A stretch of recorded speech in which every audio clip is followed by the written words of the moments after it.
حضرت مولا علی شیر خدا کرم اللہ تعالیٰ وجہ الکریم فرماتے ہیں نبی پاک ایک سفر پہ گئے تو مجھے اپنا نائب بنا کے مدینے میں چھوڑ گئے حفاظت کے لیے. میری باتوں کی سمجھ تو آ رہی ہے نا آپ حضرات؟ حضور مجھے چھوڑ گئے، کہتے ہیں میرے پاس مال غنیمت کے تھوڑے سے پیسے تھے، میں سونے کا ایک ہار لایا، ایک لاکٹ لایا، سیدہ فاطمہ کو تحفہ دیا پہلی دفعہ، سونے کا ہار انہوں نے پہن لیا. نبی پاک علیہ السلام کا طریقہ مبارکہ یہ تھا کہ حضور جب سفر پہ جاتے تھے تو سب سے آخر میں سیدہ فاطمہ کے گھر جاتے اور جب واپس آتے تو سب سے پہلے آتے، سب سے پہلے. حضرت علی کہتے ہیں ایک قاصد آیا، اس نے آ کے بتایا کہ کل نبی پاک واپس آ جائیں گے. سیدہ فاطمہ بڑے دنوں سے انتظار کر رہی تھی کہ حضور آئے نہیں، اتنے دن ہو گئے. جب جا کے بتایا نا کہ کل حضور آئیں گے تو کہتے سیدہ نے صبح سے صفائیاں شروع کر دی. کھانا پکایا اپنے محبوب کے لیے، حضور کے لیے بہترین کھانا بنایا اور بہت ساری تیاری کی. کہتے ہیں حضور آئے، حسب روایت حسب عادت، وہی مبارک عادت جو محبوب کی ہمیشہ سے تھی. نبی پاک آئے، پہلا قدم سیدہ فاطمہ کے گھر میں رکھا، السلام علیکم کہا اور سیدہ نے وعلیکم کہا تو حضور نے ان کا چہرہ دیکھا تو واپس چلے گئے. حضرت فاطمہ رونے لگ گئی. مولا علی شیر خدا کہتے ہیں میں گھر آیا تو بی بی صاحبہ ہزاروں قطار ہو رہی. فاطمہ کیا ہوا؟ کالی پتہ نہیں، حضور سلام لیا واپس چلے گئے، ایسا کبھی ہوا ہی نہیں، پتہ تو کریں. شیر خدا کہتے ہیں میں مسجد میں گیا تو نبی پاک بھی ایک کونے میں بیٹھ کر رو رہے. میں نے کہا یا رسول اللہ آپ یہاں رو رہے ہیں، فاطمہ باہر رو رہی ہے، بات کیا ہے؟ تو نبی کریم علیہ السلام نے فرمایا وہ میری بیٹی ہو کے سونا پہنتی ہے، اگر فاطمہ بھی سونے سے پیار کرے گی تو امت کی غریب بیٹیاں کدھر جائیں گی؟ وہ بھی سونا پہننے لگ گئی ہے، وہ بھی اگر یہ کام کرے گی تو غریبوں کی بچیاں کس کے طریقے پہ چلیں گی؟ وہ بھی سونا پہنتی ہے. حضرت علی کہتے ہیں میں نے کہا یا رسول اللہ انہوں نے نہیں پہنا، وہ تو میں نے لا کے دیا ہے. انہوں نے خواہش نہیں کی تو محبوب نے فرمایا اسے جا کے بتاؤ.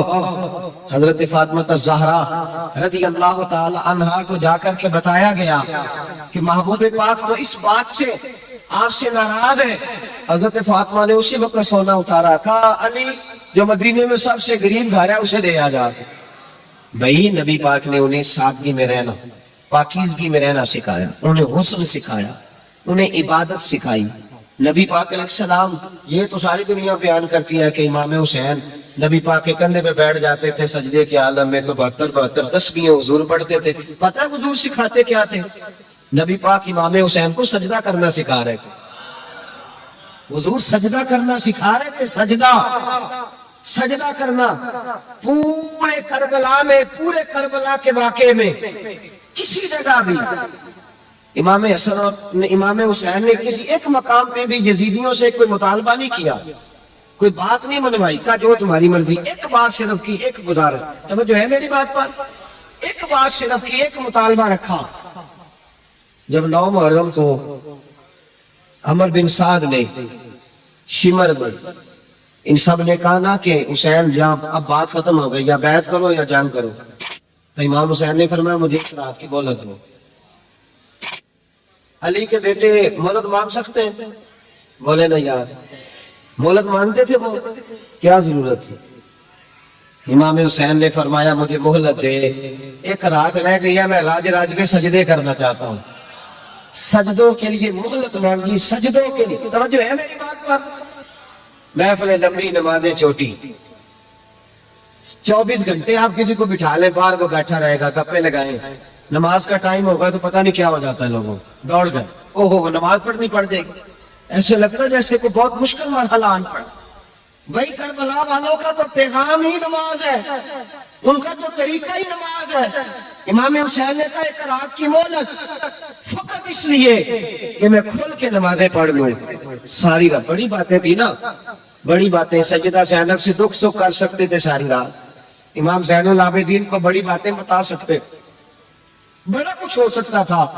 لیکن امام زین العابدین کہتے ہیں ساری رات حسین ابن علی نے سر سجدے سے نہیں اٹھایا. چل تو اس طرح کا امام حسین کو ساری زندگی ساری رات پڑھتے رہے نا، تو چل ایک رات کی عبادت کر ان کے نام پر، ایک رات ساری رات نہیں نا تو یہاں کی تھی، ایک رات گئی ہے میرے بڑا مشکل ہے ہمارے لیے. آپ یقین کریں مسلح اور پھر کسی نے ہمیں کان میں بتا دیا کہ تسی نسبت آ لے ہو تسی بخشے ہو. کوئی پکی گل دس گیا ساری, اس میں کوئی شک نہیں کہ نسبت سے بخشے جائیں گے.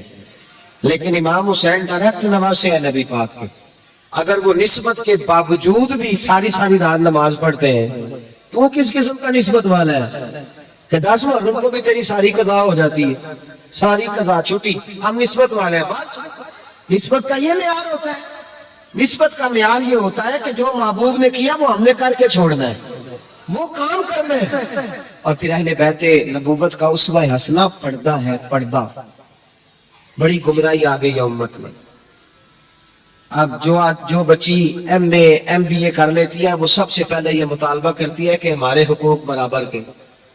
اسلام نے عورت کو برابر کے حقوق نہیں دیے, عزت والے حقوق دیے.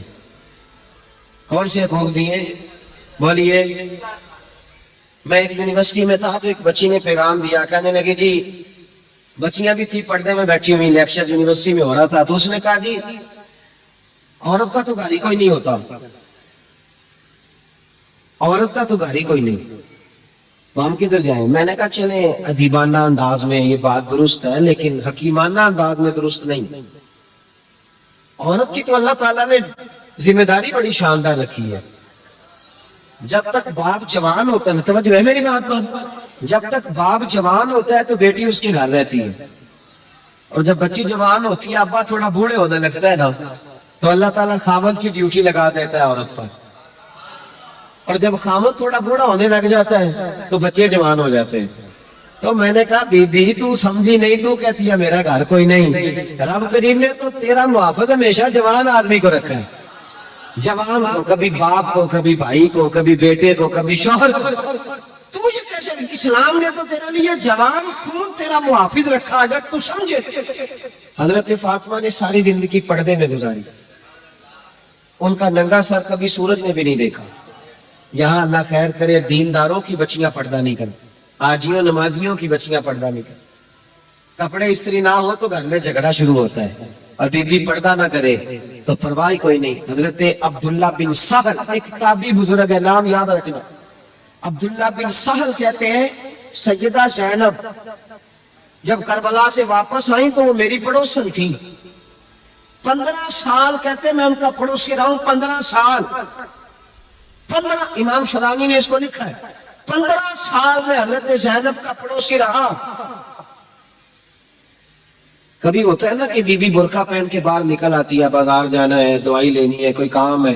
کہتے ہیں 15 سال میں پڑوسی رہا, پر میں نے پردوں میں چھپی ہوئی زینب بھی کبھی نہیں دیکھی. ہوتا نا برقعے میں بندہ بی بی دیکھ لیتا, میں نے پردے میں چھپی ہوئی بھی بی بی کبھی نہیں دیکھی. تو کربلا والوں کا تو طریقہ پردہ ہے, ان کا طریقہ. اب آخری بات سنیں, کربلا والوں کا طریقہ حوصلہ ہے, ہمت ہے. ہمارے ہاں نا خودکشیاں عام, جھگڑا عام, لڑائی عام. اس کی وجہ یہ کہ حوصلہ کوئی نہیں. ذرا سی بات پہ بندہ برداشت کرنے کو تیار. اہل بیت کا جو طریقہ ہے نا وہ حوصلہ ہے, وہ صبر ہے. اور چلے محبت کی بات ہے کر دیتا ہوں. ایک بابا جی سے میں نے پوچھا, میں نے کہا جناب صحت کیسی ہے؟ کہ نہیں دکھا نہیں بٹھیریاں کر چھڑے. میں کہا کنی عمر ہے تہاڈی؟ کہندا میں عمر تے آویں 76 کو سال ہے. تے میں کہا دکھا تو بغیر بھی ہن تساں بٹھیریاں ہی ہونا سی. بس کر دیا, دکھوں کو بدنام کیا ہوا بلا وجہ. اب بس کریں, بٹھیرے ہونا تھا کہ نہیں ہونا تھا؟ نہ دکھانا لا دیتا ہے. ہجوم غم نے دی توہین نے ضبط غم نہ ہوئی, ہم تو اس احتیاط سے روئے کہ آنکھ نم نہ ہوئی. اللہ والے تو مطلب شکوہ کرنا ہر وقت شکوہ, حوصلہ ہی کوئی نہیں, سکون ہی کوئی نہیں, پریشانی بڑی ہے جی, آزمائش بڑی ہے. کبھی آپ نے کہیں سنا ہے کہ واقعہ کربلا کے بعد حضرت زینب معاذ اللہ نفسیاتی مریض ہو گئی؟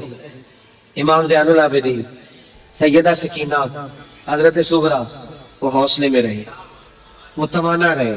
امام زین العابدین نے اس کے بعد بھی کئی دفعہ پیروں میں بیڑیاں پہنی, کئی دفعہ. سادات کا خاندان چلا. یہ جو داتا علی اجمیری نے آ کے آپ کو کلمہ پڑھا, یہ بھی سیدزادے. سیدوں کا قافلہ رکا نہیں, یہ خواجہ اجمیری بھی سیدزادے, غوث پاک جیلانی بھی سیدزادے. یہ سادات کا سلسلہ چلتا رہا. بار بار آ کے امت کی قیادت کی ان لوگوں نے. جب لیکن نا یہاں کسی بندے کا کٹا ہوا ہاتھ پھینکا جائے نا, بلکہ انگلی پھینک دی جائے, تو لوگ ڈر کے بھاگ جائیں گے. کسی کا، اپنے کسی کا نہیں، کسی کا. کیونکہ انسان کا وجود کٹ جائے تو دہشت پیدا ہوتی ہے. آپ ڈر کے بھاگ جائیں گے. امام حسین کا کٹا ہوا سر، توجہ ہے میری بات پر؟ ذرا غور کرنا، بندے کا سر کٹ جائے، ہم سنتے ہیں بات پر غور نہیں کرتے. دھاڑ ان کا پڑا تھا کربلا میں، کٹا ہوا سر، زلفیں، پگڑی، کٹا ہوا سر نیزے پہ. آگے آگے سر جا رہا، پیچھے سیدہ زینب جا رہی. با پردہ یزید کے دربار میں پہنچی. بی بی صاحبہ پردے میں بیٹھ گئی. یزید کہنے لگا دیکھ لو، اللہ نے مجھے عزت دی اور میرے دشمنوں کا معاذ اللہ کیا حال ہوا. جب اس نے یہ کہا نا تو حضرت نعمان بن بشیر صحابی بیٹھے تھے، اور ساتھ کہتے ہیں میرے ایک نابینا صحابی بھی بیٹھے تھے. حضرت نعمان بن بشیر کہتے ہیں کہ جب اس نے یہ کہا نا کہ اللہ نے مجھے عزت دی اور نقل کفر نہ باشد، میرے دشمنوں کا یہ حال ہوا، تو کہتے ہیں سیدہ زینب وہاں سے اٹھ کے کھڑی ہو گئی. با پردہ سیدہ زینب کھڑی ہوئی اور فرماتے ہیں اس طرح نہیں کھڑی ہوئی کہ بیویاں روتی ہیں تو کہتی ہیں ہائے یہ وہ، اس طرح نہیں، حوصلہ، ہمت. اور جس طرح کوئی سیاںا خطیب خطبہ پڑھتا ہے اس طرح سیدہ نے خطبہ پڑھا. پہلے اللہ کی حمد کی، پھر نبی پاک پہ درود پڑھا، اور پھر قرآن پاک کی آیت پڑھی وَتُعِزُّ مَن تَشَاءُ وَتُذِلُّ مَن تَشَاءُ. یہ آیت پڑھی. کہتے سجدہ کی آواز میں وہ روب تھا، وہ گرج تھی، وہ وقار تھا، وہ اطمینان تھا کہ وہ نابینا صحابی میرا گھٹنا ہلا کے کہنے لگے نعمان علی آ گئے ہیں دربار میں، علی آ گئے ہیں. جبریل امی بول رہے ہوں جیسے، حکمت کے گوہر بول رہے ہوں جیسے. دربار دمشق میں بی بی زینب کا خطاب منبر پہ علی بول رہے ہوں جیسے. کہ یہ تو حضرت علی کی آواز، علی آ گئے کیا، علی آ گئے. سیدہ زینب فرمانے لگی یزید تیری حکومت ہے تو تو کہتا ہے کہ اللہ نے تجھے عزت دی، ذرا وقت بدلنے دے، ذکر تیرا بھی ہوگا پر تجھ پر لوگ لعنت برسائیں گے. اور جب میرے حسین کا ذکر ہوگا تو خطیب جمعے کے خطبے میں ذکر کیا کریں گے، خطبوں میں میرے نام. بھائی حوصلہ پیدا کرے زندگی میں. ہمارے اندر حوصلہ نہیں رہا، حوصلہ نہیں، توانائی نہیں. ذرا ذرا سی بات پہ ہم بگڑتے ہیں، ناراض ہوتے ہیں، اپنی طبیعتوں کو اکٹھا کریں. پہلا سبق یہ عرض کیا ہے کہ اہل بیت سے پیار کریں، بیت چھوڑ دیں. صحابہ سے پیار کریں اور بحث نبی پاک کا میلاد منائیں اور بحث کرنے چھوڑ دیں. اور دوسری بات یہ کہ اہل بیت کا طریقہ فقر و فاقہ ہے، ان کا طریقہ سخاوت ہے، ان کا طریقہ پردہ ہے، ان کا طریقہ عبادت ہے، ان کا طریقہ حوصلہ ہے. حوصلہ مند زندگی گزارے، توانائی والی زندگی گزارے.